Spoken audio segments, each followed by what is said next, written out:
જીવનના લાંબા સંઘર્ષ, પરિશ્રમ અને ફરજ પ્રત્યેની નિષ્ઠા બાદ જ્યારે કોઈ વ્યક્તિ નિવૃત્તિના મુકામે પહોંચે ત્યારે તે ક્ષણ માત્ર તેમના માટે જ નહીં પરંતુ સમગ્ર પરિવાર અને સમાજ માટે ગૌરવની વાત બની રહેશે.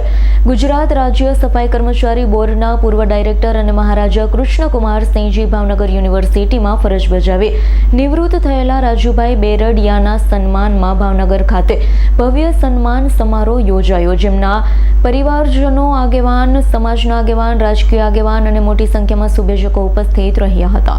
એક સામાન્ય કર્મચારી તરીકે કારકિર્દીની શરૂઆત કરી પોતાની પુખ્ત વયથી લઈ 60 વર્ષ સુધી સતત મહેનત, પ્રામાણિકતા, જવાબદારી સાથે ફરજ બજાવનાર રાજુભાઈ બેરડિયા નિવૃત્ત થતા તેમના સન્માન માટે પરિવાર દ્વારા વિશેષ કાર્યક્રમનું આયોજન કરવામાં આવ્યું. કાર્યક્રમમાં ઇન્ટરનેશનલ હાસ્ય કલાકાર ધારસી બેરડિયા, સમાજના આગેવાન, રાજકીય આગેવાન, ઉત્તર કૃષ્ણનગરના કોર્પોરેટર સહિત પરિવારજનોને શુભેચ્છકો મોટી સંખ્યામાં ઉપસ્થિત રહ્યા. આ પ્રસંગે પરિવારની દીકરીઓએ હિન્દી ગીત પર સુંદર નૃત્ય રજૂ કરી સૌનું મન મોહી લીધું. સાથે જ ગીત, ગાન, ભજન અને સાંસ્કૃતિક કાર્યક્રમની રજૂઆત કરવામાં આવી. બહેનોએ પણ ભાવસભર ગીત રજૂ કરી કાર્યક્રમમાં 4 ચાંદ લગાવ્યા.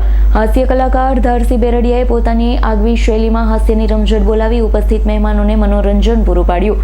ભજન, સાહિત્ય અને હાસ્યના સંગમ વચ્ચે રાજુભાઈ બેરડિયાના જીવન પ્રવાસ, તેમની સેવા, સમાજ પ્રત્યેના યોગદાનને યાદ કરી તેમને શાલ, પુષ્પગુચ્છ અને સન્માન ચિહ્ન અર્પણ કરી સન્માનિત કરવામાં આવ્યા.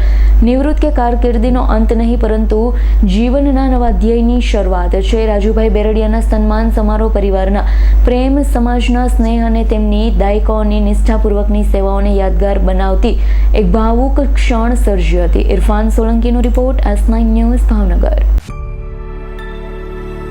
અમારી તમામ માહિતીથી અપડેટ રહેવા માટે જોડાયેલા રહો S9 ન્યૂઝ સાથે.